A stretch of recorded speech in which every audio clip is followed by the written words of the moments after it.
ನನ್ನ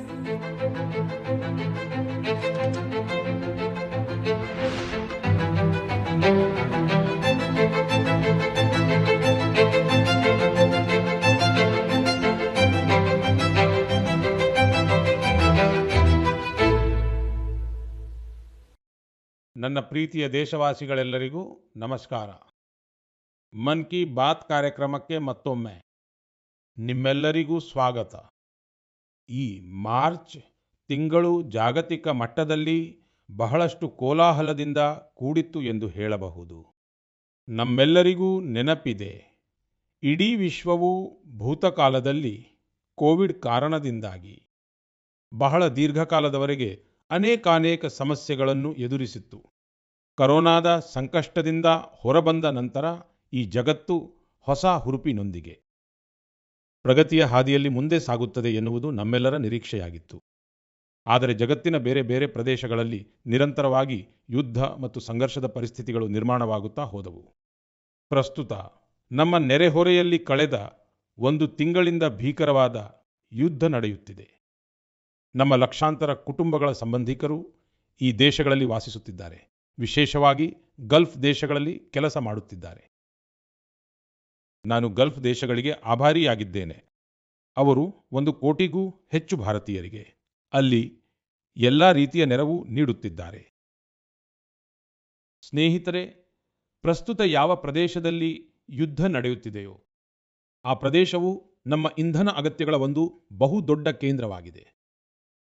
ಈ ಕಾರಣದಿಂದಾಗಿ ಇಡೀ ಪ್ರಪಂಚದಾದ್ಯಂತ ಪೆಟ್ರೋಲ್ ಮತ್ತು ಡೀಸೆಲ್ ವಿಷಯದಲ್ಲಿ ಒಂದು ಬಿಕ್ಕಟ್ಟಿನ ಪರಿಸ್ಥಿತಿ ನಿರ್ಮಾಣವಾಗುತ್ತಿದೆ. ನಮ್ಮ ಜಾಗತಿಕ ಸಂಬಂಧ, ಬೇರೆ ಬೇರೆ ದೇಶಗಳಿಂದ ಸಿಗುತ್ತಿರುವ ಸಹಕಾರ ಮತ್ತು ಕಳೆದ ಒಂದು ದಶಕದಲ್ಲಿ ದೇಶವು ಗಳಿಸಿರುವ ಸಾಮರ್ಥ್ಯದ ಕಾರಣದಿಂದಾಗಿ ಭಾರತ ಈ ಪರಿಸ್ಥಿತಿಗಳನ್ನು ಧೈರ್ಯದಿಂದ ಎದುರಿಸುತ್ತಿದೆ.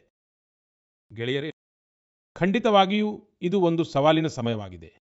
ನಾನು ಮನ್ ಕಿ ಬಾತ್ ಕಾರ್ಯಕ್ರಮದ ಮೂಲಕ ಎಲ್ಲ ದೇಶವಾಸಿಗಳಿಗೆ ಮತ್ತೊಮ್ಮೆ ಆಗ್ರಹಿಸುವುದು ಏನೆಂದರೆ, ನಾವೆಲ್ಲರೂ ಒಗ್ಗಟ್ಟಾಗಿ ಈ ಸವಾಲಿನಿಂದ ಹೊರಬರಬೇಕಾದ ಅಗತ್ಯವಿದೆ. ಈ ವಿಷಯದ ಮೇಲೂ ಯಾರೆಲ್ಲ ರಾಜಕೀಯ ಮಾಡುತ್ತಿದ್ದಾರೋ ಅವರು ಮೊದಲು ಅದನ್ನು ಬಿಡಬೇಕು.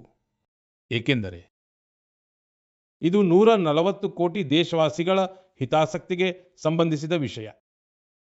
ಇದರಲ್ಲಿ ಸ್ವಾರ್ಥ ರಾಜಕೀಯಕ್ಕೆ ಸ್ಥಾನವಿಲ್ಲ. ಇಂತಹ ಸಮಯದಲ್ಲಿ ಯಾರು ವದಂತಿಗಳನ್ನು ಹರಡುತ್ತಿದ್ದಾರೋ ಅವರು ದೇಶಕ್ಕೆ ಬಹಳ ದೊಡ್ಡ ನಷ್ಟವನ್ನುಂಟು ಮಾಡುತ್ತಿದ್ದಾರೆ. ನಾನು ದೇಶವಾಸಿಗಳಿಗೆ ಮನವಿ ಮಾಡುತ್ತೇನೆ, ನೀವು ಜಾಗೃತರಾಗಿರಬೇಕು. ವದಂತಿಗಳಿಗೆ ಕಿವಿಗೊಡಬಾರದು. ಸರ್ಕಾರದ ಕಡೆಯಿಂದ ನಿಮಗೆ ನಿರಂತರವಾಗಿ ಯಾವ ಮಾಹಿತಿಯನ್ನು ನೀಡಲಾಗುತ್ತಿದೆಯೋ ಅದರ ಮೇಲೆ ಭರವಸೆ ಇಟ್ಟು ನಂಬಿಕೆಯಿಂದ ಯಾವುದೇ ಕ್ರಮ ಕೈಗೊಳ್ಳಿ. ನನಗೆ ಪ್ರತಿ ಬಾರಿಯಂತೆ ಈ ಬಾರಿಯೂ ಸಂಪೂರ್ಣ ವಿಶ್ವಾಸವಿದೆ.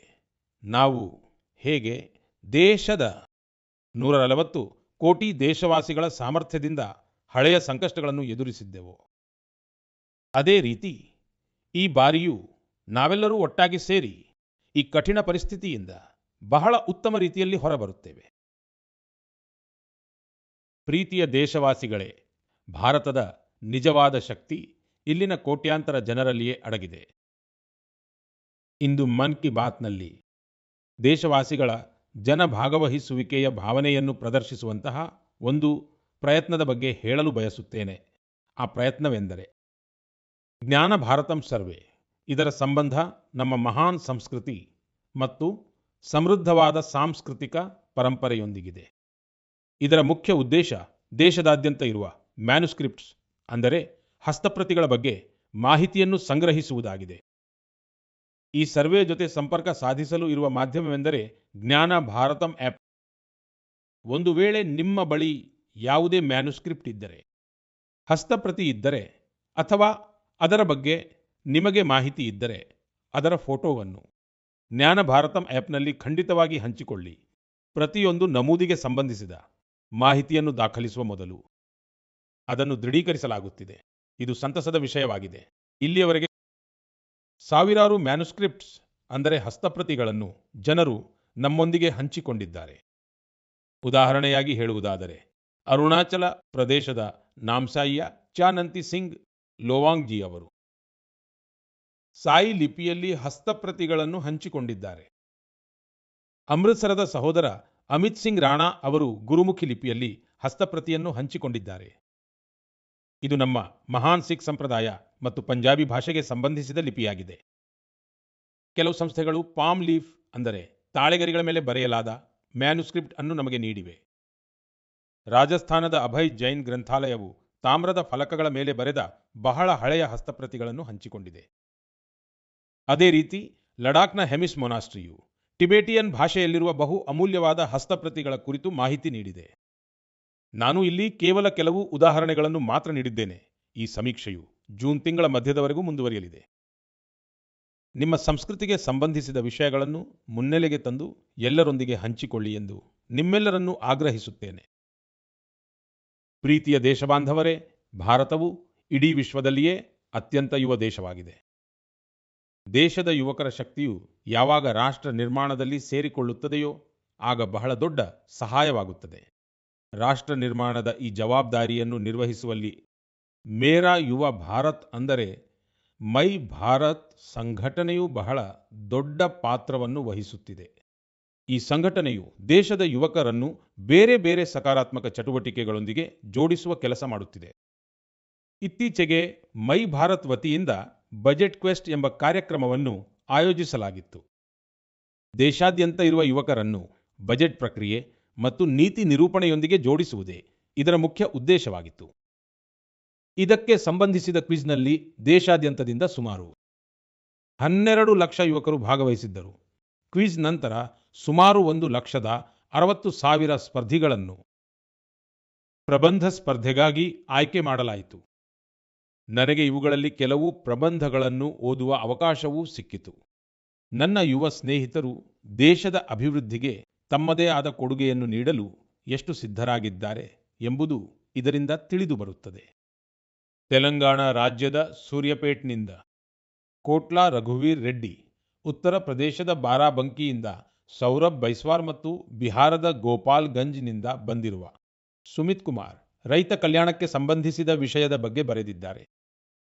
ಪಂಜಾಬ್ನ ಮೊಹಾಲಿಯಿಂದ ಆಂಚಲ್ ಮತ್ತು ಒಡಿಶಾದ ಕೇಂದ್ರಪಾಡಾದಿಂದ ಓಂ ಪ್ರಕಾಶ್ ರಥ್ ಮಹಿಳಾ ನೇತೃತ್ವದ ಅಭಿವೃದ್ಧಿಯನ್ನು ಮುನ್ನಡೆಸುವ ವಿಧಾನಗಳ ಬಗ್ಗೆ ತಮ್ಮ ಅಭಿಪ್ರಾಯ ವ್ಯಕ್ತಪಡಿಸಿದ್ದಾರೆ.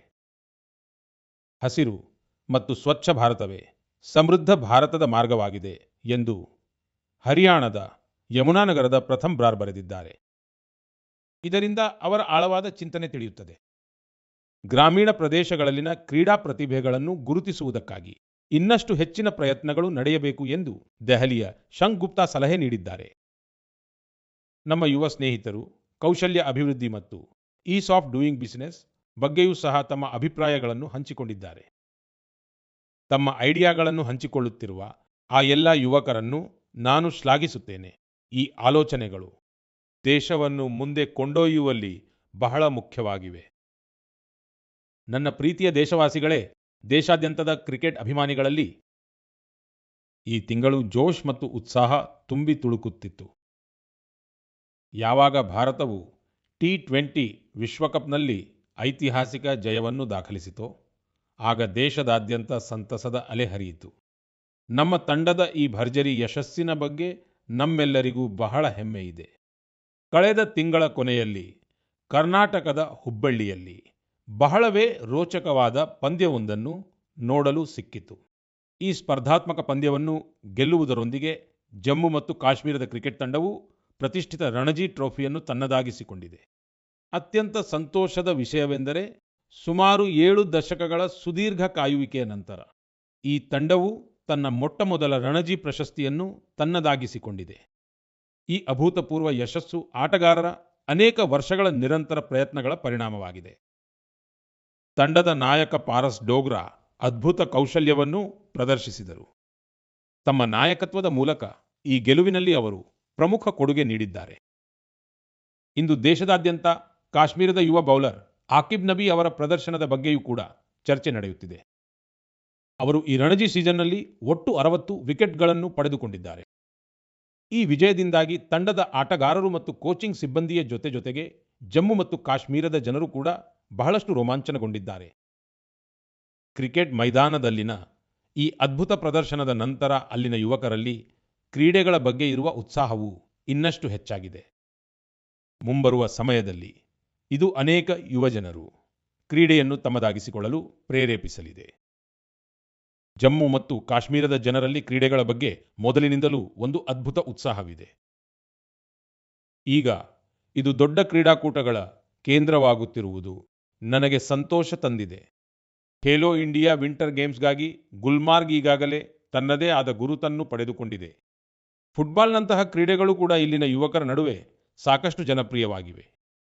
ಮುಂಬರುವ ಸಮಯದಲ್ಲಿ ಜಮ್ಮು ಮತ್ತು ಕಾಶ್ಮೀರದ ಆಟಗಾರರ ಈ ವಿಜಯದ ಸರಣಿಯು ಇದೇ ರೀತಿ ಮುಂದುವರಿಯುತ್ತದೆ ಎಂದು ನಾನು ಆಶಿಸುತ್ತೇನೆ. ನನ್ನ ಪ್ರೀತಿಯ ದೇಶಬಾಂಧವರೇ, ನಾನು ಆಗಾಗ ಹೇಳುತ್ತಿರುತ್ತೇನೆ, ಯಾರು ಆಡುತ್ತಾರೋ ಅವರು ಅರಳುತ್ತಾರೆ. ಯಾವ ಕ್ರೀಡೆಗಳು ಮೊದಲು ಅಷ್ಟೊಂದು ಜನಪ್ರಿಯವಾಗಿರಲಿಲ್ಲವೋ ಆ ಕ್ರೀಡೆಗಳನ್ನು ಕೂಡ ದೇಶದ ಯುವಕರು ಈಗ ಹೆಚ್ಚು ಅಳವಡಿಸಿಕೊಳ್ಳುತ್ತಿರುವುದನ್ನು ನೋಡಿ ನನಗೆ ಸಂತೋಷವಾಯಿತು. ಉತ್ತರ ಪ್ರದೇಶದ ಪ್ರತಿಭಾವಂತ ಅಥ್ಲೀಟ್ ಗುಲ್ವೀರ್ ಸಿಂಗ್ ಅವರು ಅಂತಹದ್ದೇ ಒಂದು ಕ್ರೀಡೆಯಲ್ಲಿ ಅದ್ಭುತ ಸಾಧನೆ ಮಾಡಿದ್ದಾರೆ. ಅವರು ಕೆಲವು ವಾರಗಳ ಹಿಂದೆ ನಡೆದ ನ್ಯೂಯಾರ್ಕ್ ಸಿಟಿ ಹಾಫ್ ಮ್ಯಾರಥಾನ್ನಲ್ಲಿ 3ನೇ ಸ್ಥಾನವನ್ನು ಗಳಿಸಿ ಇತಿಹಾಸವನ್ನು ಸೃಷ್ಟಿಸಿದ್ದಾರೆ. ಅವರು 1 ಗಂಟೆಗಿಂತಲೂ ಕಡಿಮೆ ಸಮಯದಲ್ಲಿ ಹಾಫ್ ಮ್ಯಾರಥಾನ್ ಪೂರ್ಣಗೊಳಿಸಿದ ಮೊದಲ ಭಾರತೀಯ ಅಥ್ಲೀಟ್ ಎನಿಸಿಕೊಂಡಿದ್ದಾರೆ. ಸ್ಕ್ವಾಷ್ ಆಟಗಾರ್ತಿ ನಮ್ಮ ಮಗಳು ಅನಾಹತ್ ಸಿಂಗ್ ಅವರು ಸ್ಕ್ವಾಷ್ ಆನ್ ಫೈರ್ ಓಪನ್ನ ದೊಡ್ಡ ಅಂತಾರಾಷ್ಟ್ರೀಯ ಪ್ರಶಸ್ತಿಯನ್ನು ತಮ್ಮದಾಗಿಸಿಕೊಂಡಿದ್ದಾರೆ. ಕೇವಲ 17 ವರ್ಷಗಳ ವಯಸ್ಸಿನಲ್ಲಿಯೇ ಅವರು ಈ ಯಶಸ್ಸನ್ನು ಸಾಧಿಸಿದ್ದಾರೆ. ಇದರ ಜೊತೆಗೆ ಅವರು PSA ವರ್ಲ್ಡ್ ರ್ಯಾಂಕಿಂಗ್ನಲ್ಲಿ ಟಾಪ್ 20ರಲ್ಲಿ ಸ್ಥಾನವನ್ನು ಗಳಿಸಿದ ಅತ್ಯಂತ ಕಿರಿಯ ವಯಸ್ಸಿನ ಏಷ್ಯಾದ ಮಹಿಳಾ ಆಟಗಾರ್ತಿ ಎನಿಸಿಕೊಂಡಿದ್ದಾರೆ. ನನಗೆ ಅಸ್ಮಿತಾ ಅಥ್ಲೆಟಿಕ್ಸ್ ಲೀಗ್ನ ಬಗ್ಗೆಯೂ ಕೂಡ ಮಾಹಿತಿ ಲಭಿಸಿದೆ. ಇದರಲ್ಲಿ ಮಾರ್ಚ್ 8ರಂದು ಮಹಿಳಾ ದಿನಾಚರಣೆಯ ಸಂದರ್ಭದಲ್ಲಿ ಅನೇಕ ಕ್ರೀಡಾಕೂಟಗಳನ್ನು ಅದ್ದೂರಿಯಾಗಿ ಆಯೋಜಿಸಲಾಗಿತ್ತು. ಈ ಲೀಗ್ನಲ್ಲಿ ಸುಮಾರು 2 ಲಕ್ಷದಷ್ಟು ಹೆಣ್ಣುಮಕ್ಕಳು ಭಾಗವಹಿಸಿದ್ದರು. ಇದನ್ನು ನೋಡಿದಾಗ ಭಾರತದ ನಾರಿ ಶಕ್ತಿ ದೇಶದಲ್ಲಿ ನಡೆಯುತ್ತಿರುವ ಕ್ರೀಡಾ ಪರಿವರ್ತನೆಯಲ್ಲಿ ಒಂದು ಮಹತ್ವದ ಪಾತ್ರವನ್ನು ವಹಿಸುತ್ತಿದೆ ಎಂದು ಸಂತೋಷವಾಗುತ್ತದೆ. ಸ್ನೇಹಿತರೆ, ನಾನು ಯಾವಾಗಲೂ ನಿಮ್ಮಲ್ಲಿ ಆಗ್ರಹಿಸುವುದು ಏನೆಂದರೆ, ನೀವೆಲ್ಲರೂ ನಿಮ್ಮ ಫಿಟ್ನೆಸ್ ಬಗ್ಗೆ ಖಂಡಿತವಾಗಿಯೂ ಗಮನ ಹರಿಸಬೇಕು. ಅಂತಾರಾಷ್ಟ್ರೀಯ ಯೋಗ ದಿನಕ್ಕೆ ಈಗ 100 ದಿನಗಳಿಗಿಂತ ಕಡಿಮೆ ಸಮಯ ಉಳಿದಿದೆ. ಇಡೀ ಜಗತ್ತಿನಲ್ಲಿ ಯೋಗದ ಬಗ್ಗೆ ಆಕರ್ಷಣೆ ಕೂಡ ನಿರಂತರವಾಗಿ ಹೆಚ್ಚುತ್ತಿದೆ. ಆಫ್ರಿಕಾ ಖಂಡದ ಜಿಬೂಟಿಯಲ್ಲಿ ಅಲ್ಮಿಸ್ ಜಿ ಅವರು ತಮ್ಮ ಅರವಿಂದ ಯೋಗ ಕೇಂದ್ರದ ಮೂಲಕ ಯೋಗವನ್ನು ಪ್ರೋತ್ಸಾಹಿಸುತ್ತಿದ್ದಾರೆ. ಅವರು ಇಲ್ಲಿನ ಹಲವಾರು ಇತರ ಸ್ಥಳಗಳಲ್ಲಿಯೂ ಕೂಡ ಜನರಿಗೆ ಯೋಗ ಕಲಿಸುತ್ತಾರೆ. ನಿಮ್ಮಲ್ಲಿ ಬಹಳಷ್ಟು ಜನರು ಇನ್ಸ್ಟಾಗ್ರಾಮ್ ಕಂಟೆಂಟ್ ಕ್ರಿಯೇಟರ್ ಯುವರಾಜ್ ದುವಾ ಅವರ ಪೋಸ್ಟ್ಗೆ ನಾನು ನೀಡಿದ ಉತ್ತರಕ್ಕೆ ಸಂಬಂಧಿಸಿದಂತೆ ಪ್ರತಿಕ್ರಿಯಿಸಿರುವಿರಿ. ಅವರು ತಮ್ಮ ತಂದೆಯವರು ಸಕ್ಕರೆ ಸೇವನೆಯನ್ನು ಕಡಿಮೆ ಮಾಡಬೇಕೆಂದು ನಾನು ಹೇಳಬೇಕೆಂದು ನನ್ನಲ್ಲಿ ವಿನಂತಿಸಿದ್ದರು. ನನ್ನ ಮನವಿಯು ಅವರ ತಂದೆಯ ಮೇಲೆ ಸಕಾರಾತ್ಮಕ ಪರಿಣಾಮ ಬೀರಿದೆ ಎಂಬುದು ನನಗೆ ಸಂತಸ ತಂದಿದೆ. ನೀವೆಲ್ಲರೂ ಕೂಡ ಸಕ್ಕರೆ ಸೇವನೆಯನ್ನು ಕಡಿಮೆ ಮಾಡಬೇಕೆಂದು ನಾನು ನಿಮ್ಮೆಲ್ಲರಲ್ಲೂ ಆಗ್ರಹಿಸುತ್ತೇನೆ. ಹಾಗೆಯೇ ನಾನು ಈ ಹಿಂದೆಯೇ ಹೇಳಿರುವಂತೆ ನಾವು ಅಡುಗೆ ಎಣ್ಣೆಯ ಬಳಕೆಯಲ್ಲಿ 10% ಕಡಿತವನ್ನು ಕೂಡ ಮಾಡಬೇಕಾಗಿದೆ. ಇಂತಹ ಸಣ್ಣ ಪ್ರಯತ್ನಗಳನ್ನು ಮಾಡುವುದರಿಂದ ನೀವು ಸ್ಥೂಲಕಾಯ ಮತ್ತು ಜೀವನ ಶೈಲಿ ಸಂಬಂಧಿತ ರೋಗಗಳಿಂದ ದೂರವಿರಲು ಸಾಧ್ಯವಾಗುತ್ತದೆ. ನನ್ನ ಪ್ರೀತಿಯ ದೇಶವಾಸಿಗಳೇ, ನಿಮಗೆಲ್ಲ ತಿಳಿದಿರುವಂತೆ ಒಂದು ಹಳೆಯ ಗಾದೆ ಮಾತಿದೆ, ಕರತ್ ಕರತ್ ಅಭ್ಯಾಸಕ್ಕೆ ಜಡ್ ಮತ್ ಹೋತ್ ಸುಜಾನ್. ಇದರರ್ಥವೇನೆಂದರೆ, ನಾವು ನಿರಂತರವಾಗಿ ಅಭ್ಯಾಸವನ್ನು ಮಾಡಿದಾಗ ನಾವು ಅಷ್ಟೇ ಹೆಚ್ಚಿನ ಬುದ್ಧಿವಂತಿಕೆಯನ್ನು ಗಳಿಸುತ್ತಾ ಹೋಗುತ್ತೇವೆ. ಜನರು ಕೂಡ ಅತ್ಯುತ್ತಮವಾಗಿ ಕಲಿಯುವುದು ಯಾವಾಗ ಎಂದರೆ ಅವರು ಸಕ್ರಿಯವಾಗಿ ಭಾಗವಹಿಸಿದಾಗ ಮಾತ್ರ. ನನಗೆ ಬೆಂಗಳೂರಿನಲ್ಲಿ ಶಿಕ್ಷಣಕ್ಕೆ ಸಂಬಂಧಿಸಿದ ಒಂದು ವಿಶಿಷ್ಟ ಪ್ರಯತ್ನದ ಬಗ್ಗೆ ಮಾಹಿತಿ ಸಿಕ್ಕಿದೆ. ಇಲ್ಲಿ ಒಂದು ತಂಡವು ಪ್ರಯೋಗ್ ಇನ್ಸ್ಟಿಟ್ಯೂಟ್ ಆಫ್ ಎಜುಕೇಷನ್ ರಿಸರ್ಚ್ ಅನ್ನು ನಡೆಸುತ್ತಿದೆ. ಈ ತಂಡದ ವಿಶೇಷ ಗಮನವು ಸಂಶೋಧನಾ ಯೋಜನೆಗಳ ಮೇಲಿದೆ. ಈ ತಂಡವು ಶಾಲಾ ಮಟ್ಟದಲ್ಲಿ ವಿಜ್ಞಾನ ಶಿಕ್ಷಣವನ್ನು ಜನಪ್ರಿಯಗೊಳಿಸುವಲ್ಲಿ ತೊಡಗಿದೆ. ಅವರು ಅನ್ವೇಷಣ್ ಎಂಬ ಹೆಸರಿನ ಒಂದು ಪ್ರಯೋಗವನ್ನು ಮಾಡಿದ್ದಾರೆ. ಇದರ ಮೂಲಕ 9ನೇ ತರಗತಿಯಿಂದ 12ನೇ ತರಗತಿಯವರೆಗಿನ ವಿದ್ಯಾರ್ಥಿಗಳಿಗೆ ರಸಾಯನಶಾಸ್ತ್ರ, ಭೂವಿಜ್ಞಾನ ಮತ್ತು ವೆಲ್ನೆಸ್ನಂತಹ ಕ್ಷೇತ್ರಗಳಲ್ಲಿ ಆವಿಷ್ಕಾರ ಮಾಡಲು ಅವಕಾಶ ಸಿಗುತ್ತದೆ. ಇದರಿಂದ ವಿದ್ಯಾರ್ಥಿಗಳಿಗೆ ಸಂಶೋಧನೆಯ ಕುರಿತು ಬಹಳ ಉತ್ತಮವಾದ ಅನುಭವ ಸಿಗುತ್ತದೆ. ಅದರ ಜೊತೆಗೆ ತಮ್ಮ ಪ್ರಾಜೆಕ್ಟ್ಗಳನ್ನು ಪ್ರಕಟಿಸಲು ಒಂದು ಉತ್ತಮ ವೇದಿಕೆಯೂ ಕೂಡ ಲಭಿಸುತ್ತದೆ. ಸ್ನೇಹಿತರೆ, ಪರೀಕ್ಷಾ ಪೇ ಚರ್ಚಾ ಸಂದರ್ಭದಲ್ಲಿ ಕೆಲವು ವಿದ್ಯಾರ್ಥಿಗಳು ನನಗೆ ತಾವು ವಿಜ್ಞಾನವನ್ನು ಓದಲು ಬಯಸುತ್ತೇವೆ ಎಂದು ಹೇಳಿದ್ದರು. ಆದರೆ ಅವರಿಗೆ ಅದರಿಂದ ಭಯವೂ ಆಗುತ್ತದೆ. ಈ ದಿಕ್ಕಿನಲ್ಲಿ ಪ್ರಯೋಗ್ ತಂಡದ ಪ್ರಯತ್ನವು ಬಹಳವೇ ಶ್ಲಾಘನೀಯವಾಗಿದೆ. ಈ ಉಪಕ್ರಮವು ವಿದ್ಯಾರ್ಥಿಗಳಿಗೆ ವಿಜ್ಞಾನದೊಂದಿಗೆ ಬೆರೆಯಲು ಮತ್ತು ಪ್ರಾಯೋಗಿಕವಾಗಿ ಏನನ್ನಾದರೂ ಮಾಡಿ ತೋರಿಸಲು ಅವಕಾಶ ನೀಡುತ್ತದೆ. ನಾವು ಸ್ವತಃ ಮಾಡಿ ನೋಡಿದಾಗ ಆಗ ಸಹಜವಾಗಿಯೇ ಕುತೂಹಲ ಮತ್ತು ಆಸಕ್ತಿ ಹುಟ್ಟುತ್ತದೆ. ಯಾರಿಗೆ ತಾನೇ ಗೊತ್ತು, ನನ್ನ ಯುವ ಸ್ನೇಹಿತರಲ್ಲಿಯೇ ಯಾರಾದರೂ ಒಬ್ಬರು ಮುಂಬರುವ ದಿನಗಳಲ್ಲಿ ಒಬ್ಬ ಅತ್ಯುತ್ತಮ ವಿಜ್ಞಾನಿಯಾಗಬಹುದು. ಸ್ನೇಹಿತರೆ, ಶಿಕ್ಷಣ ಮಾಧ್ಯಮದ ಮೂಲಕ ಗತಕಾಲವನ್ನು ಸಂರಕ್ಷಿಸುವ ಮತ್ತು ಭವಿಷ್ಯವನ್ನು ಸಿದ್ಧಪಡಿಸುವ ಒಂದು ಪ್ರಯತ್ನವನ್ನು ನಾಗಾ ಸಮುದಾಯವೂ ಕೂಡ ಮಾಡುತ್ತಿದೆ. ಈ ಸಮುದಾಯದ ಜನರು ತಮ್ಮ ಆದಿವಾಸಿ ಸಂಪ್ರದಾಯಗಳಿಗೆ ಬಹಳಷ್ಟು ಗೌರವವನ್ನು ನೀಡುತ್ತಾರೆ. ಅವರು ಇದರ ಬಗ್ಗೆ ಹೆಮ್ಮೆ ಪಡುತ್ತಾರೆ. ಅದರ ಜೊತೆಗೆ ತಮ್ಮ ದೃಷ್ಟಿಕೋನವನ್ನು ಆಧುನಿಕವಾಗಿಯೂ ಇಟ್ಟುಕೊಂಡಿದ್ದಾರೆ. ನಾಗಾ ಬುಡಕಟ್ಟುಗಳಲ್ಲಿ ಮೊರುಂಗ್ ಲರ್ನಿಂಗ್ ಎನ್ನುವ ಸಾಂಪ್ರದಾಯಿಕ ವ್ಯವಸ್ಥೆ ಇತ್ತು. ಇದರಲ್ಲಿ ಹಿರಿಯರು ತಮ್ಮ ಅನುಭವಗಳ ಆಧಾರದ ಮೇಲೆ ಯುವಕರಿಗೆ ಸಾಂಪ್ರದಾಯಿಕ ಜ್ಞಾನ, ಇತಿಹಾಸ ಹಾಗೂ ಜೀವನ ಕೌಶಲ್ಯಗಳ ಬಗ್ಗೆ ಹೇಳುತ್ತಿದ್ದರು. ಕಾಲಕ್ರಮೇಣ ಈ ಒಂದು ವ್ಯವಸ್ಥೆಯು ಈಗ ಮೊರುಂಗ್ ಕಾನ್ಸೆಪ್ಟ್ ಆಫ್ ಎಜುಕೇಷನ್ ಆಗಿ ಬದಲಾವಣೆಯಾಗಿದೆ. ಇದರ ಮಾಧ್ಯಮದ ಮೂಲಕ ಮಕ್ಕಳಲ್ಲಿ ಗಣಿತ ಮತ್ತು ವಿಜ್ಞಾನದ ವಿಷಯಗಳಲ್ಲಿ ಆಸಕ್ತಿಯನ್ನು ಮೂಡಿಸಲಾಗುತ್ತದೆ. ಇದರಲ್ಲಿ ಸಮುದಾಯದ ಹಿರಿಯರು ಅವರಿಗೆ ಕಥೆಗಳು, ಜಾನಪದ ಗೀತೆಗಳು ಮತ್ತು ಸಾಂಪ್ರದಾಯಿಕ ಆಟಗಳೊಂದಿಗೆ ಜೀವನ ಕೌಶಲ್ಯಗಳನ್ನು ಕಲಿಸುತ್ತಾರೆ. ಈ ರೀತಿ ನಮ್ಮ ನಾಗಾಲ್ಯಾಂಡ್ ತನ್ನ ಸಾಂಸ್ಕೃತಿಕ ಪರಂಪರೆಯನ್ನು ಸಂರಕ್ಷಿಸುತ್ತಾ ಮಕ್ಕಳ ಶಿಕ್ಷಣವನ್ನು ಮುಂದೆ ಕೊಂಡೊಯ್ಯುತ್ತಿದೆ. ಒಂದು ವೇಳೆ ನಿಮಗೂ ನಿಮ್ಮ ಕ್ಷೇತ್ರದಲ್ಲಿ ಇಂತಹ ಪ್ರಯತ್ನಗಳ ಬಗ್ಗೆ ತಿಳಿದು ಬಂದರೆ ದಯವಿಟ್ಟು ನನ್ನೊಂದಿಗೆ ಹಂಚಿಕೊಳ್ಳಿ. ನನ್ನ ಪ್ರೀತಿಯ ದೇಶವಾಸಿಗಳೇ, ದೇಶದ ಅನೇಕ ಭಾಗಗಳಲ್ಲಿ ಈಗಾಗಲೇ ಬೇಸಿಗೆಯ ಆರಂಭವಾಗಿದೆ. ಅಂದರೆ ಈ ಸಮಯವು ಜಲ ಸಂರಕ್ಷಣೆಯ ನಮ್ಮ ಸಂಕಲ್ಪವನ್ನು ಮತ್ತೊಮ್ಮೆ ಪುನರುಚ್ಚರಿಸುವ ಸಮಯವಾಗಿದೆ. ಕಳೆದ 11 ವರ್ಷಗಳಲ್ಲಿ ಜಲ ಸಂಗ್ರಹಣೆ ಅಭಿಯಾನವು ಜನರಲ್ಲಿ ಬಹಳ ಜಾಗೃತಿ ಮೂಡಿಸಿದೆ. ಈ ಅಭಿಯಾನದ ಅಡಿಯಲ್ಲಿ ದೇಶದಾದ್ಯಂತ ಸುಮಾರು 50 ಲಕ್ಷದಷ್ಟು ಕೃತಕ ಜಲಕೊಯ್ಲು ರಚನೆಗಳನ್ನು ನಿರ್ಮಾಣ ಮಾಡಲಾಗಿದೆ. ಈಗ ಜಲ ಸಂಕಷ್ಟವನ್ನು ನಿಭಾಯಿಸುವುದಕ್ಕಾಗಿ ಹಳ್ಳಿಗಳಲ್ಲಿ ಸಮುದಾಯ ಮಟ್ಟದಲ್ಲಿ ಪ್ರಯತ್ನಗಳು ನಡೆಯುತ್ತಿರುವುದನ್ನು ನೋಡಿ ನನಗೆ ಬಹಳ ಸಂತೋಷವಾಗುತ್ತದೆ. ಎಲ್ಲೋ ಹಳೆಯ ಕೆರೆಗಳ ಸ್ವಚ್ಛತೆ ನಡೆಯುತ್ತಿದೆ, ಎಲ್ಲೋ ಮಳೆ ನೀರನ್ನು ಸಂಗ್ರಹಿಸುವ ಪ್ರಯತ್ನ ನಡೆಯುತ್ತಿದೆ. ಅಮೃತ ಸರೋವರ ಅಭಿಯಾನದ ಅಡಿಯಲ್ಲೂ ದೇಶಾದ್ಯಂತ ಸುಮಾರು 70,000 ಅಮೃತ ಸರೋವರಗಳನ್ನು ನಿರ್ಮಾಣ ಮಾಡಲಾಗಿದೆ. ಮಳೆಗಾಲ ಬರುವುದಕ್ಕೂ ಮುನ್ನವೇ ಈ ಸರೋವರಗಳ ಸ್ವಚ್ಛತಾ ಕಾರ್ಯವನ್ನು ಸಹ ಆರಂಭಿಸಲಾಗಿದೆ. ಇಂದು ನಾನು ನಿಮ್ಮೊಂದಿಗೆ ಕೆಲವು ಪ್ರೇರಕ ಉದಾಹರಣೆಗಳನ್ನು ಹಂಚಿಕೊಳ್ಳಲು ಬಯಸುತ್ತೇನೆ. ಜನ ಭಾಗವಹಿಸುವಿಕೆಯಿಂದ ಜಲ ಸಂರಕ್ಷಣೆಯ ಕಾರ್ಯವು ಎಷ್ಟೊಂದು ವ್ಯಾಪಕವಾಗುತ್ತದೆ ಎಂಬುದನ್ನು ಈ ಉದಾಹರಣೆಗಳು ನಮಗೆ ತಿಳಿಸಿಕೊಡುತ್ತವೆ. ಸ್ನೇಹಿತರೆ, ತ್ರಿಪುರಾದ ಜಂಪುಯಿ ಬೆಟ್ಟಗಳಲ್ಲಿ ನೆಲೆಸಿರುವ ವಾಗ್ಮುನ್ ಗ್ರಾಮವು 3,000 ಅಡಿಗಳಷ್ಟು ಎತ್ತರದಲ್ಲಿ ನೆಲೆಗೊಂಡಿದೆ. ಈ ಗ್ರಾಮವು ನೀರಿನ ಗಂಭೀರವಾದ ಸಂಕಷ್ಟವನ್ನು ಎದುರಿಸುತ್ತಿತ್ತು.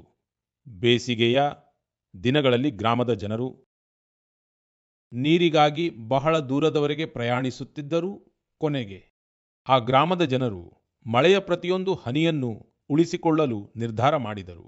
ಇಂದು ವಾಗ್ಮುನ್ ಗ್ರಾಮದ ಸುಮಾರು ಪ್ರತಿಯೊಂದು ಮನೆಯಲ್ಲಿಯೂ ಮೇಲ್ಛಾವಣಿ ಮಳೆನೀರು ಕೊಯ್ಲು ವ್ಯವಸ್ಥೆಯನ್ನು ಸ್ಥಾಪನೆ ಮಾಡಲಾಗಿದೆ. ಒಂದು ಕಾಲದಲ್ಲಿ ನೀರಿನ ಕೊರತೆಯಿಂದ ತೀವ್ರವಾಗಿ ಬಳಲುತ್ತಿದ್ದ ಆ ಗ್ರಾಮವು ಇಂದು ಜಲ ಸಂರಕ್ಷಣೆಯ ಒಂದು ಸ್ಫೂರ್ತಿದಾಯಕ ಉದಾಹರಣೆಯಾಗಿ ಮಾರ್ಪಟ್ಟಿದೆ. ಸ್ನೇಹಿತರೆ, ಇದೇ ರೀತಿ ಛತ್ತೀಸ್ಗಢದ ಕೋರಿಯಾ ಜಿಲ್ಲೆಯಲ್ಲಿಯೂ ಸಹ ಒಂದು ವಿಶಿಷ್ಟ ಉಪಕ್ರಮವು ಕಂಡುಬಂದಿದೆ. ಇಲ್ಲಿನ ರೈತರು ಒಂದು ಸರಳವಾದ ಆದರೆ ಪ್ರಭಾವಶಾಲಿಯಾದ ಕಲ್ಪನೆಯ ಮೇಲೆ ಕೆಲಸ ಮಾಡಿದರು. ಇಲ್ಲಿನ ರೈತರು ತಮ್ಮ ಹೊಲಗಳಲ್ಲಿ ಸಣ್ಣ ಸಣ್ಣ ರೀಚಾರ್ಜ್ ಕೊಳಗಳು ಮತ್ತು ಇಂಗು ಗುಂಡಿಗಳನ್ನು ನಿರ್ಮಿಸಿದ್ದರಿಂದ ಮಳೆಯ ನೀರು ಹೊಲಗಳಲ್ಲಿಯೇ ನಿಲ್ಲಲು ಪ್ರಾರಂಭವಾಯಿತು ಮತ್ತು ನಿಧಾನವಾಗಿ ಅದು ಭೂಮಿಯೊಳಗೆ ಇಳಿಯತೊಡಗಿತು. ಇಂದು ಈ ಪ್ರದೇಶದ 1,200ಕ್ಕೂ ಹೆಚ್ಚು ರೈತರು ಈ ಮಾದರಿಯನ್ನು ಅಳವಡಿಸಿಕೊಂಡಿದ್ದಾರೆ ಮತ್ತು ಗ್ರಾಮದ ಅಂತರ್ಜಲ ಮಟ್ಟವು ಬಹಳಷ್ಟು ಸುಧಾರಣೆಯಾಗಿದೆ. ಇದೇ ರೀತಿ ತೆಲಂಗಾಣದ ಮಂಚೇರಿಯಾಲ್ ಜಿಲ್ಲೆಯ ಮುದಿದಗುಂಟ ಗ್ರಾಮದಲ್ಲಿಯೂ ಸಹ ಜನರು ಒಟ್ಟಾಗಿ ಸೇರಿ ನೀರಿನ ಸಮಸ್ಯೆಯನ್ನು ದೂರ ಮಾಡಿದ್ದಾರೆ. ಆ ಗ್ರಾಮದ 400 ಕುಟುಂಬಗಳು ತಮ್ಮ ತಮ್ಮ ಮನೆಗಳಲ್ಲಿ ಸೋಕ್ಪಿಟ್ಗಳನ್ನು ನಿರ್ಮಿಸಿ ಜಲ ಸಂರಕ್ಷಣೆಯನ್ನು ಒಂದು ಜನಾಂದೋಲನವನ್ನಾಗಿ ಪರಿವರ್ತಿಸಿದ್ದಾರೆ. ಇದರಿಂದಾಗಿ ಗ್ರಾಮದ ಅಂತರ್ಜಲ ಮಟ್ಟವೂ ಸುಧಾರಣೆಯಾಗಿದೆ. ಜೊತೆಗೆ ಕಲುಷಿತ ನೀರಿನಿಂದ ಉಂಟಾಗುತ್ತಿದ್ದ ರೋಗಗಳು ಬಹಳಷ್ಟು ಕಡಿಮೆಯಾಗಿವೆ. ಪ್ರೀತಿಯ ದೇಶಬಾಂಧವರೇ, ನಮ್ಮ ಮೀನುಗಾರ ಸಹೋದರ ಸಹೋದರಿಯರು ಕೇವಲ ಸಮುದ್ರದ ಯೋಧರಷ್ಟೇ ಅಲ್ಲ, ಬದಲಿಗೆ ಅವರು ಆತ್ಮನಿರ್ಭರ ಭಾರತದ ಒಂದು ಬಲವಾದ ಅಡಿಪಾಯವೂ ಆಗಿದ್ದಾರೆ. ಅವರು ಮುಂಜಾನೆಯಾಗುವುದಕ್ಕೂ ಮುನ್ನವೇ ಸಮುದ್ರದ ಅಲೆಗಳೊಂದಿಗೆ ಹೋರಾಡುತ್ತಾ ತಮ್ಮ ಕುಟುಂಬದ ಜೊತೆಗೆ ದೇಶದ ಆರ್ಥಿಕತೆಗೆ ಬಲ ನೀಡುವಲ್ಲಿ ತೊಡಗುತ್ತಾರೆ. ಇಂತಹ ಶ್ರಮಜೀವಿ ಮೀನುಗಾರರ ಜೀವನವನ್ನು ಇಂದು ಅನೇಕ ವಿಧಗಳಲ್ಲಿ ಸುಲಭಗೊಳಿಸಲಾಗುತ್ತಿದೆ. ಬಂದರುಗಳ ಅಭಿವೃದ್ಧಿಯಾಗಿರಲಿ ಅಥವಾ ಮೀನುಗಾರರ ವಿಮೆಯಾಗಿರಲಿ, ಇಂತಹ ಅನೇಕ ಉಪಕ್ರಮಗಳು ಅವರಿಗೆ ಬಹಳಷ್ಟು ಸಹಾಯಕ್ಕೆ ಬರುತ್ತಿವೆ. ಸಮುದ್ರದಲ್ಲಿನ ಅವರ ಚಟುವಟಿಕೆಗಳ ಮೇಲೆ ಹವಾಮಾನದ ಸ್ಥಿತಿಯು ಬಹಳಷ್ಟು ಪರಿಣಾಮ ಬೀರುತ್ತದೆ ಎಂಬುದು ನಮಗೆಲ್ಲರಿಗೂ ತಿಳಿದಿದೆ. ಇದನ್ನು ಗಮನದಲ್ಲಿಟ್ಟುಕೊಂಡು ತಂತ್ರಜ್ಞಾನದ ಮೂಲಕವೂ ಅವರಿಗೆ ಸಂಪೂರ್ಣ ಸಹಾಯ ಮಾಡಲಾಗುತ್ತಿದೆ. ನನಗೆ ಬಹಳ ಸಂತೋಷವಾಗುತ್ತಿದೆ. ಇಂತಹ ಪ್ರಯತ್ನಗಳಿಂದ ನಮ್ಮ ಮೀನುಗಾರಿಕಾ ವಲಯವು ಸಮೃದ್ಧವಾಗುತ್ತಿರುವುದು ಮಾತ್ರವಲ್ಲದೆ ಏನಾದರೂ ಹೊಸದನ್ನು ಮಾಡುವ ಉತ್ಸಾಹವನ್ನು ತುಂಬುತ್ತಿದೆ. ಇಂದು ಮೀನುಗಾರಿಕೆ ಮತ್ತು ಕಡಲಕಳೆ ಕ್ಷೇತ್ರದಲ್ಲಿ ಹೊಸ ಆವಿಷ್ಕಾರಗಳು ನಡೆಯುತ್ತಿವೆ ಮತ್ತು ನಮ್ಮ ಮೀನುಗಾರ ಸಹೋದರ ಸಹೋದರಿಯರು ಆತ್ಮನಿರ್ಭರರಾಗುತ್ತಿದ್ದಾರೆ. ಒಡಿಶಾದ ಸಂಬಲ್ಪುರದ ಸುಜಾತಾ ಭುಯಾನ್ ರವರು ಓರ್ವ ಗೃಹಿಣಿಯಾಗಿದ್ದರು. ಆದರೆ ಅವರು ಹೊಸತಾಗಿ ಏನನ್ನಾದರೂ ಮಾಡಿ ಕುಟುಂಬಕ್ಕೆ ಮತ್ತಷ್ಟು ನೆರವಾಗಲು ಬಯಸಿದ್ದರು. ಹಾಗಾಗಿ ಕೆಲವು ವರ್ಷಗಳ ಹಿಂದೆ ಅವರು ಹೀರಾಕುಡ್ ಜಲಾಶಯದಲ್ಲಿ ಮೀನು ಕೃಷಿಯನ್ನು ಪ್ರಾರಂಭ ಮಾಡಿದರು. ಆರಂಭದ ದಿನಗಳು ಅವರಿಗೆ ಸುಲಭವಾಗಿರಲಿಲ್ಲ. ಹವಾಮಾನದಲ್ಲಿನ ಬದಲಾವಣೆಗಳು, ಮೀನುಗಳಿಗೆ ಆಹಾರದ ವ್ಯವಸ್ಥೆ ಮಾಡುವುದು ಮತ್ತು ಮನೆಯ ಜವಾಬ್ದಾರಿಗಳೊಂದಿಗೆ ಸಮತೋಲನ ಸಾಧಿಸುವಂತಹ ಅನೇಕ ಸವಾಲುಗಳಿದ್ದವು. ಆದರೆ ಅವರ ಧೈರ್ಯವು ಅಚಲವಾಗಿತ್ತು. ಕೇವಲ 2 ರಿಂದ 3 ವರ್ಷಗಳ ಒಳಗೆ ಅವರು ತಮ್ಮ ಪ್ರಯತ್ನವನ್ನು ಒಂದು ಯಶಸ್ವಿಯಾಗಿ ಬೆಳೆಯುತ್ತಿರುವ ವ್ಯವಹಾರವನ್ನಾಗಿ ಪರಿವರ್ತಿಸಿದರು. ಇಂದು ಅವರ ಯಶಸ್ಸು ಸಮುದಾಯದ ಮಹಿಳೆಯರಿಗೆ ಒಂದು ಹೊಸ ಭರವಸೆಯ ಕಿರಣವಾಗಿ ಮಾರ್ಪಟ್ಟಿದೆ. ಸ್ನೇಹಿತರೆ, ಲಕ್ಷದ್ವೀಪದಲ್ಲಿ ಮಿನಿಕೋಯ್ನ ಹವಾ ಗುಲ್ಜಾರ್ಜಿ ಅವರ ಕಥೆ ನಮ್ಮ ತಾಯಂದಿರ ಮತ್ತು ಸಹೋದರಿಯರ ಅಸಾಧಾರಣ ಸಂಕಲ್ಪ ಶಕ್ತಿಯನ್ನು ನಮ್ಮ ಮುಂದಿಡುತ್ತದೆ.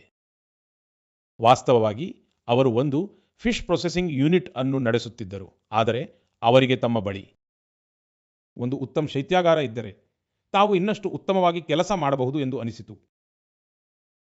ಹಾಗಾಗಿ ಅವರು ಶೈತ್ಯಾಗಾರ ಘಟಕವನ್ನು ಸ್ಥಾಪಿಸಲು ನಿರ್ಧರಿಸಿದರು. ಇಂದು ಅದೇ ಅವರ ಶಕ್ತಿಯಾಗಿದೆ.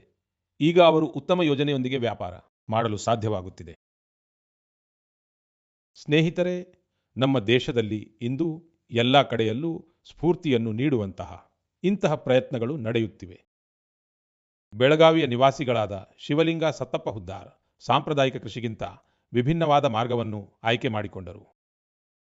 ಇದಕ್ಕೋಸ್ಕರ ಅವರು ಒಂದು ಪಾಂಡ್ ಫಾರ್ಮ್ ಅನ್ನು ನಿರ್ಮಿಸಿದರು. ಈ ವ್ಯವಹಾರಕ್ಕಾಗಿ ಅವರಿಗೆ ತರಬೇತಿ ಕೂಡ ಸಿಕ್ಕಿತು. ಈಗ ತಮ್ಮ ಪಾಂಡ್ನಿಂದ ಮೀನುಗಳನ್ನು ಮಾರಾಟ ಮಾಡಿ ಅವರು ಉತ್ತಮ ಆದಾಯ ಗಳಿಸುತ್ತಿದ್ದಾರೆ. ಹಾಗೆಯೇ ಕಡಲಕಳೆಯ ಬೇಡಿಕೆಯನ್ನು ಗಮನಿಸಿ ಅನೇಕ ಜನರು ಕಡಲಕಳೆ ಕೃಷಿಯನ್ನು ಸಹ ಅಳವಡಿಸಿಕೊಂಡಿದ್ದಾರೆ. ಇದರಿಂದ ಅವರಿಗೆ ಬಹಳ ಲಾಭವಾಗುತ್ತಿದೆ. ನಾನು ಮತ್ತೆ ಮೀನುಗಾರಿಕಾ ವಲಯಕ್ಕೆ ಸಂಬಂಧಿಸಿದ ಎಲ್ಲರನ್ನೂ ಶ್ಲಾಘಿಸುತ್ತೇನೆ. ನಮ್ಮ ಆರ್ಥಿಕತೆಯನ್ನು ಸಶಕ್ತಗೊಳಿಸುವಲ್ಲಿ ಅವರ ಈ ಪ್ರಯತ್ನವು ಅತ್ಯಂತ ಪ್ರಶಂಸನೀಯವಾಗಿದೆ. ನನ್ನ ಪ್ರೀತಿಯ ದೇಶವಾಸಿಗಳೇ, ಸಮಾಜವೇ ಮುಂದೆ ಬಂದಾಗ ಆಗ ಚಿಕ್ಕ ಚಿಕ್ಕ ಪ್ರಯತ್ನಗಳು ಕೂಡ ದೊಡ್ಡ ಬದಲಾವಣೆಗಳಿಗೆ ಅಡಿಪಾಯವಾಗಿ ಪರಿಣಮಿಸುತ್ತವೆ. ನಮ್ಮ ದೇಶದ ಬೇರೆ ಬೇರೆ ಭಾಗಗಳಲ್ಲಿ ನಮಗೆ ಇದನ್ನೇ ಕಲಿಸಿಕೊಡುವಂತಹ ಅನೇಕ ಉದಾಹರಣೆಗಳು ನಮ್ಮ ಮುಂದೆ ಬರುತ್ತಿವೆ. ಇತ್ತೀಚೆಗೆ ಉತ್ತರ ಪ್ರದೇಶದ ವಾರಣಾಸಿಯಲ್ಲಿ ಒಂದು ಅತ್ಯಂತ ಸ್ಫೂರ್ತಿದಾಯಕ ಪ್ರಯತ್ನವು ನೋಡಲು ಸಿಕ್ಕಿತು. ಅಲ್ಲಿ ಕೇವಲ ಒಂದೇ ಗಂಟೆಯಲ್ಲಿ 2,51,000ಕ್ಕೂ ಅಧಿಕ ಸಸಿಗಳನ್ನು ನೆಡಲಾಯಿತು ಮತ್ತು ಇದರೊಂದಿಗೆ ಒಂದು ಹೊಸ ಗಿನ್ನೆಸ್ ವರ್ಲ್ಡ್ ರೆಕಾರ್ಡ್ ಸ್ಥಾಪನೆಯಾಯಿತು. ಈ ಪ್ರಯತ್ನದ ಅತ್ಯಂತ ವಿಶೇಷವಾದ ವಿಷಯವೇನೆಂದರೆ ಇದರಲ್ಲಿ ಸಾವಿರಾರು ಜನರು ಒಂದೇ ಬಾರಿಗೆ ಕೈ ಜೋಡಿಸಿದ್ದರು.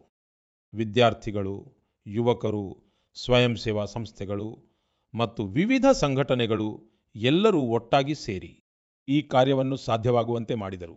ಜನ ಭಾಗವಹಿಸುವಿಕೆಯ ಇದೇ ಸ್ವರೂಪವು ಏಕ್ ಪೇಡ್ ಮಾ ಕೆ ನಾಮ್ ಅಭಿಯಾನದ ಸಮಯದಲ್ಲಿಯೂ ಕಂಡುಬರುತ್ತದೆ.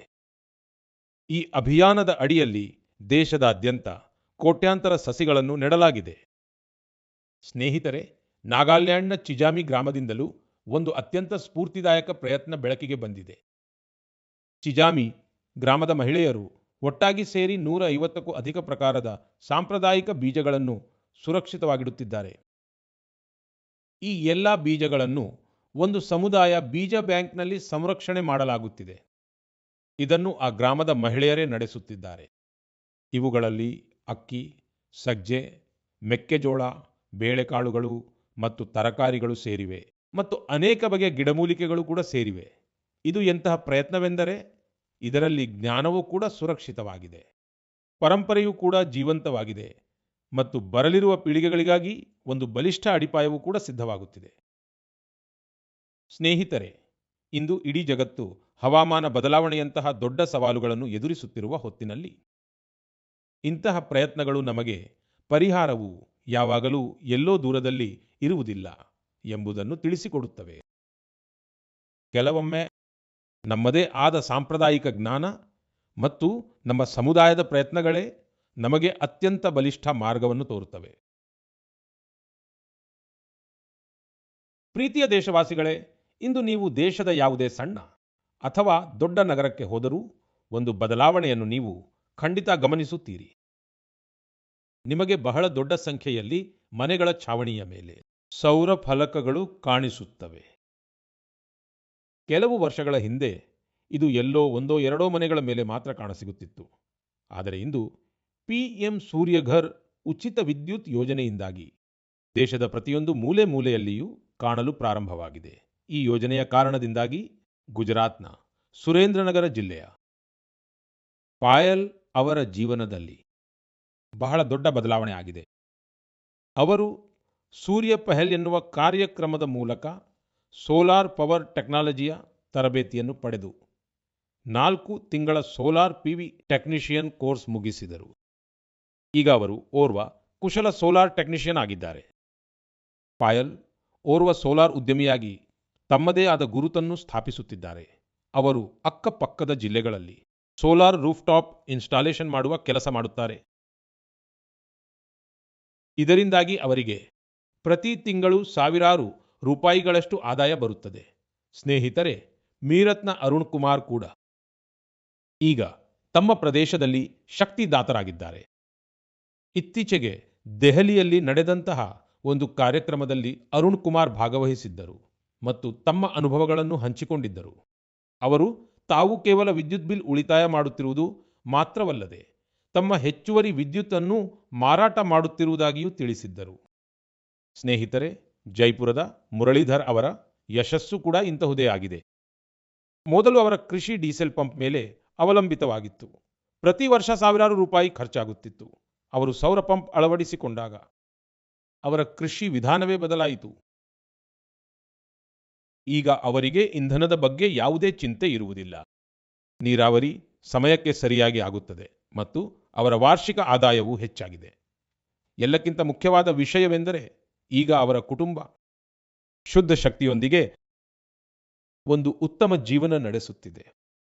ಸ್ನೇಹಿತರೆ, PM ಸೂರ್ಯಘರ್ ಉಚಿತ ವಿದ್ಯುತ್ ಯೋಜನೆಯ ಲಾಭವು ಈಗ ಈಶಾನ್ಯದ ಪ್ರದೇಶಗಳಿಗೂ ಕೂಡ ತಲುಪುತ್ತಿದೆ. ತ್ರಿಪುರಾದಲ್ಲಿ ರಿಯಾಂಗ್ ಬುಡಕಟ್ಟಿನ ಅನೇಕ ಗ್ರಾಮಗಳಿದ್ದವು. ಅಲ್ಲಿ ವಿದ್ಯುತ್ನ ಬಹಳ ದೊಡ್ಡ ಸಮಸ್ಯೆ ಇತ್ತು. ಈಗ ಸೋಲಾರ್ ಮಿನಿ ಗ್ರಿಡ್ ಮೂಲಕ ಅಲ್ಲಿನ ಮನೆಗಳಲ್ಲಿ ಬೆಳಕು ತುಂಬಿದೆ. ಅಲ್ಲಿ ಮಕ್ಕಳು ಈಗ ಸಂಜೆಯ ನಂತರವೂ ಓದಿಕೊಳ್ಳಲು ಸಾಧ್ಯವಾಗುತ್ತಿದೆ. ಜನರು ತಮ್ಮ ಮೊಬೈಲ್ಗಳನ್ನು ಚಾರ್ಜ್ ಮಾಡಲು ಸಮರ್ಥರಾಗಿದ್ದಾರೆ ಮತ್ತು ಹಳ್ಳಿಯ ಸಾಮಾಜಿಕ ಜೀವನವೂ ಬದಲಾಗಿದೆ. ಸ್ನೇಹಿತರೆ, ನಮ್ಮ ದೇಶದಲ್ಲಿ ಸೌರಶಕ್ತಿ ಕ್ರಾಂತಿಯ ಇಂತಹ ಅಸಂಖ್ಯಾತ ಉದಾಹರಣೆಗಳು ಸಿಗುತ್ತವೆ. ನೀವು ಕೂಡ ಈ ಮಹಾನ್ ಕ್ರಾಂತಿಯಲ್ಲಿ ಪಾಲ್ಗೊಳ್ಳಿ ಮತ್ತು ಇತರರನ್ನೂ ಇದರಲ್ಲಿ ಸೇರಿಸಿಕೊಳ್ಳಿ. ನನ್ನ ಪ್ರೀತಿಯ ದೇಶಬಾಂಧವರೇ, ಮನ್ ಕಿ ಬಾತ್ ಕಾರ್ಯಕ್ರಮಕ್ಕಾಗಿ ನನಗೆ ಪ್ರತಿ ತಿಂಗಳು ದೇಶದ ವಿವಿಧ ಭಾಗಗಳಿಂದ ಅಸಂಖ್ಯಾತವಾದ ಸಂದೇಶಗಳು ಬರುತ್ತವೆ. ಈ ಸಂದೇಶಗಳಿಂದ ದೂರದ ಪ್ರದೇಶಗಳಲ್ಲಿರುವ ಜನರು ಕೂಡ ಎಷ್ಟು ಆಸಕ್ತಿಯಿಂದ ಈ ಕಾರ್ಯಕ್ರಮವನ್ನು ಕೇಳುತ್ತಾರೆ ಎಂಬುದು ತಿಳಿದು ಬರುತ್ತಿದೆ. ನಿಮ್ಮ ಸಲಹೆಗಳನ್ನು ಓದಿದಾಗ ಇದು ಕೇವಲ ಒಂದು ಕಾರ್ಯಕ್ರಮವಲ್ಲ, ಇದು ನಮ್ಮೆಲ್ಲರ ನಡುವಿನ ಹಂಚಿಕೆಯ ಸಂವಾದವಾಗಿದೆ ಎಂದು ನನಗನ್ನಿಸುತ್ತದೆ. ನಿಮ್ಮ ವಿಚಾರಗಳು, ನಿಮ್ಮ ಅನುಭವಗಳು ಈ ಕಾರ್ಯಕ್ರಮವನ್ನು ನಿರಂತರವಾಗಿ ಇನ್ನೂ ಉತ್ತಮಗೊಳಿಸಲು ಪ್ರೇರಣೆಯನ್ನು ನೀಡುತ್ತವೆ. ನೀವು ನಿಮ್ಮ ಸುತ್ತಮುತ್ತಲಿನ ಪ್ರೇರಕ ಕಥೆಗಳನ್ನು ಹೀಗೇ ಹಂಚಿಕೊಳ್ಳುತ್ತಾ ಇರಿ. ಬಹುಶಃ ನಿಮ್ಮ ಒಂದು ಸಣ್ಣ ಪ್ರಯತ್ನವು ಬೇರೊಬ್ಬರ ಜೀವನದಲ್ಲಿ ಒಂದು ದೊಡ್ಡ ಬದಲಾವಣೆಯನ್ನು ತರಬಹುದು. ಯಾರಿಗಾದರೂ ಮುಂದೆ ಸಾಗಲು ಹೊಸ ಧೈರ್ಯ ನೀಡಬಹುದು. ಇದೇ ಅಲ್ಲವೇ ರೇಡಿಯೋದ ನಿಜವಾದ ಶಕ್ತಿಯಾಗಿರುವುದು. ಇದು ದೇಶದ ಬೇರೆ ಬೇರೆ ಮೂಲೆಗಳಲ್ಲಿ ಕುಳಿತಿರುವ ಜನರ ಒಂದು ವಿಚಾರ, ಒಂದು ಭಾವನೆ ಮತ್ತು ಒಂದು ಉದ್ದೇಶವನ್ನು ಒಟ್ಟಾಗಿ ಜೋಡಿಸುತ್ತದೆ. ಮುಂದಿನ ತಿಂಗಳು ನಾವು ಮತ್ತೆ ಭೇಟಿಯಾಗೋಣ ಕೆಲವು ಹೊಸ ಪ್ರೇರಕ ವ್ಯಕ್ತಿತ್ವಗಳ ಜೊತೆಗೆ. ನಮಗೆ ಮುಂದೆ ಸಾಗಲು ಹೊಸ ಶಕ್ತಿಯನ್ನು ನೀಡುವಂತಹ ಕೆಲವು ಪ್ರಯತ್ನಗಳೊಂದಿಗೆ. ಅಲ್ಲಿಯವರೆಗೆ ನೀವು ನಿಮ್ಮ ಮತ್ತು ನಿಮ್ಮ ಕುಟುಂಬದ ಬಗ್ಗೆ ಕಾಳಜಿ ವಹಿಸಿ. ಆರೋಗ್ಯವಾಗಿರಿ, ಸಂತೋಷವಾಗಿರಿ. ಧನ್ಯವಾದಗಳು.